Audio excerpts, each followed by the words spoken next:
শীতকালে বরাবরই পিঠে পুলি উৎসব তো হয়েই থাকে। তাই এবছর আমি প্রথমবারের মতন পিঠে বানিয়েছিলাম। পিঠে বানানোর জন্য প্রথমে আমি কিছু চালের গুঁড়ো নিয়ে নিয়েছিলাম, আর এটা হলো খেজুরের গুড়। আজকে আমি ব্যবহার করছি এলজি মার্কা খেজুরের গুড়। সাগরপাড়া জলঙ্গি মুর্শিদাবাদ থেকে এই প্যাকেটটা এসছে, এই পার্সেল বক্সটা। খেজুরের গুড়গুলো সমস্ত ওই সাইড থেকেই আনা। কারা কারা এই খেজুরের গুড়টা খেয়েছো অবশ্যই জানিও। আমার তো খুব ভালো লেগেছে। খেজুরের গুড়টা দেখে তো মনে হলো অরিজিনালি, কারণ যখনই আমি খেজুরের গুড়টা কাটছি এক একটা স্লাইস থেকে রস বেরোচ্ছিল আর খুব সুন্দর খেজুরের গন্ধ বেরোচ্ছিল। তো আমার তো মনেই হয় এটা অরিজিনালি হবে। তো ভালো ছিল। আর নিয়েছিল আমুলের 1 লিটারের দুধের প্যাকেট, আর এখানে নিয়েছিলাম 1 খোলা সরাটা প্রথমে আমি সারাদিন ভিজিয়ে রেখেছিলাম, যাতে পিঠে ভাজার সময় খুব সুন্দর করে পিঠেটা ভাজা হয়। আর এটা ছিল উপরে ঢাকনা। তো সব কিছু রেডি করার পরে আমি বাটিতে করে এক এক করে চালের গুঁড়ো নিয়ে নিচ্ছি। চালের গুঁড়োটা যতটা নিব তার সেইটুকু পরিমাণ মতো একসাথে করে নিয়ে আমি এটার একটা ব্যাটার বানাবো। আর ব্যাটার বানানোর পরেই আমি পিঠেটা তৈরি করব। জীবনে প্রথমবার যারা পিঠে বানাচ্ছ তারা কিন্তু এই স্টেপগুলো ফলো করতে পারো। হয়তো অনেক ভুল ত্রুটি হয়েছে, কিন্তু যাই হোক, প্রথমবারের একটা আনন্দই আলাদা। তো আমি প্রথমে দিয়ে দিলাম একটু লবণ। চালের গুঁড়ার মধ্যে লবণ দেওয়ার পর এর মধ্যে আমি জল অ্যাড করব। তো তারপরেই একটা ব্যাটার বানাবো। ব্যাটারটা বানানোর জন্য প্রথমে ভালো করে জল দিয়ে এটাকে মেখে নিলাম, আর লবণ তো আগেই দিয়েছিলাম। বেশ ভালো করে মাখানোর পরে ভালো করে এটাকে ফেটিয়ে নিব, কারণ যাতে এক টুকরো দানা না থাকে।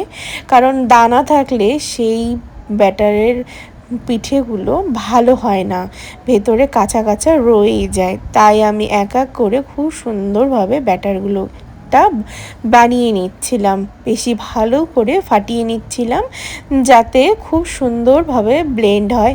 আর এটা তোমরা হাতে ব্লেন্ড করবে, কারণ হাতের ব্লেন্ড সব থেকে বেশি ভালো হয়। ব্লেন্ডারের থেকে আমার মনে হয় যদি হাতে কোনো জিনিস তৈরি করা হয় তো সেটার টেস্টটাও দারুণ আসে। তারপরে আমি দেরি না করে উনুনে বসিয়ে দিলাম সরাটা। যেহেতু সারাদিন ভিজা ছিল, তাই সেটা শুকোতে অনেকটাই টাইম লাগবে। প্রথমে আমি অনেকক্ষণ বসিয়ে রেখেছিলাম যাতে সরাটা গরম হয়, আর অনেকটা জল ছিল, আস্তে আস্তে জল চুষছিল। তো তারপরে আমি দেখলাম যে সরাটায় ভালোই জল উঠেছে, তো ভালো করে মুছে টুছে নিলাম। তো ভাবলাম যে মোছা হয়ে গেল যখন, তো এরপর এক এক করে পিঠেগুলো দিয়ে দিই। এটা ছিল আমার জীবনের প্রথম পিঠে ভাজি।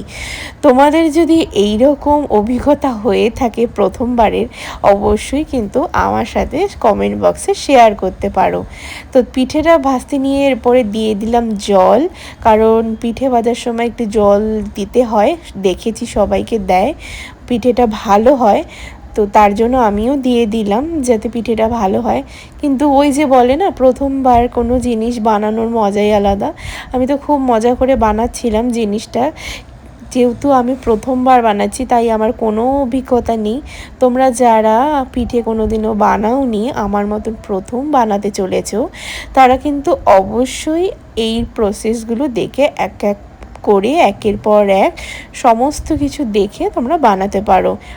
ভালো না হোক, অ্যাটলিস্ট ট্রাই করা তো হবে।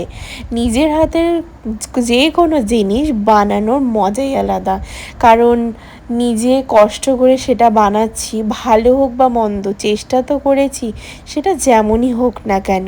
দেখো পিঠে কিন্তু হয়েছে কি না আমি এক এক করে একটুর পর একটু দেখে যাচ্ছিলাম। প্রথম পিঠেটা দেখো আমি হাতে নিয়ে নিয়েছি, আর এটা খুবই গরম ছিল, আমার ধরতে খুবই অসুবিধা হচ্ছিল, কিন্তু তবুও তোমাদের সামনে আমি ছিঁড়ে ছিঁড়ে দেখাচ্ছিলাম। প্রথম পিঠে খেতে হয় না, কারণ এটা সবারই একটা আশা থাকে। তো এই পিঠেটা আমি ভগবানের নাম করে কিছু মানে দেবতা থাকে তাদের নাম করে আমি বাইরে দিয়ে দিয়েছিলাম।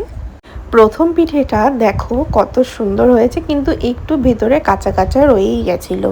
যেহেতু প্রথমবার বানাচ্ছি, সব কিছুই নতুন, তাই কোনো অভিজ্ঞতা নেই, বিনা অভিজ্ঞতাতেই বানাচ্ছি। তো যাই হোক, তবু তো নিজে কষ্ট করে বানিয়েছি, এটাই অনেক। তো দেখো আমি আবার দ্বিতীয় পিঠে বসিয়ে দিয়েছি আর একের পর এক জল দিয়ে দিচ্ছি। তো সেকেন্ড পিঠেটা হলে পরে তোমাদেরকে দেখাবো। এরপরে আমি অনেক পিঠে বানিয়েছিলাম এরকম একের পর এক। প্রথম প্রথম খুব খারাপ হচ্ছিল কারণ খোলাটা নতুন ছিল, তাই আমি একের পর এক দিয়েই যাচ্ছিলাম। আস্তে আস্তে যত খোলাটা গরম হচ্ছে পিঠে ততই ভালো হচ্ছে দেখলাম। আগে ছোটোবেলায় সবাই পিঠে বানাতো, আমি পাশে বসে দেখতাম, কিন্তু এখন এক বোনকে দেখলাম গ্যাসেও নাকি পিঠে বানানো যায়। তাকে দেখে বলতে পারো এক প্রকার ইন্সপায়ার হয়ে আমিও তৈরি করে ফেললাম পিঠে। প্রথমবার সব জিনিস বানানোর একটা অভিজ্ঞতাই আলাদা। দেখতে দেখতে আমি অনেকগুলো পিঠে বানিয়ে ফেলেছিলাম। আর দেখো এখানে এই পিঠেটাও খুব সুন্দর হয়ে এসেছে। পিঠেগুলো ওপর দিকে অনেকটাই ফুলছে কিন্তু নিচেরটা বেশ কাঁচা কাঁচাই রয়েছিল। তো আমি এক এক করে সব পিঠেগুলো আস্তে আস্তে সরা থেকে তুলে ফেলছিলাম। যেহেতু সরাটা ভেজা ছিল তাই নিচের দিকের পিঠেগুলো ভালো হচ্ছিল না, ওপরের পিঠেগুলোই বেশ ভালো হচ্ছিল। তারপরে আস্তে আস্তে আমি খোলাটা পরিষ্কার করে নিয়ে আরও একটু ব্যাটার বানিয়ে আবারও দিয়ে দিলাম। তারপরে বুঝতে পারলাম ব্যাপারটা, মানে যেহেতু খোলাটা ভেজা তাই পিঠে বানাতে একটু অসুবিধা হচ্ছে। আর এই দেখো পিঠের পেছন দিকটা কীরকম হয়েছে আর সামনের দিকটা কীরকম হয়েছে। তবে যাই হোক প্রথমবারের পিঠে থেকে এটা অনেকটাই ভালো হয়েছে। তাতে এবার আমি বুঝলাম মানে খোলাটা যেহেতু নতুন আর ভেজানো ছিল তাই পিঠে আস্তে আস্তে খারাপ হচ্ছিল। কিন্তু যত বেশি পিঠে বানানো হয়েছে তত বেশি করে ভালো হয়েছে পিঠে বানানোগুলো। তো দেখো পিঠে তো হয়েই যাচ্ছে আর আমি জল দিয়েই যাচ্ছি, কারণ পিঠে বানানোর সময় একটু জল দিতে হয়, তাই ওই ভেবেই দিয়েছিলাম। অনেকগুলো পিঠে বানানোর পর অবশ্যই দেখো এই একটা পিঠে বেশ কিছু সুন্দর করে বুড়ি উঠেছে, মানে ফুলে উঠেছে। আমার তো দেখে খুব আনন্দ হলো যে পিঠে বানালাম কি সুন্দর ফুলেছে। তো তোমাদের সাথে একটু শেয়ার করি, যেহেতু অনেকগুলো বানিয়ে ফেলেছি লাস্টে পিঠে ফুলেছে, এটা দেখেই খুব আনন্দ লাগছে কারণ নতুন বানিয়েছি প্রথমবার, তো সেটার মজাই আলাদা।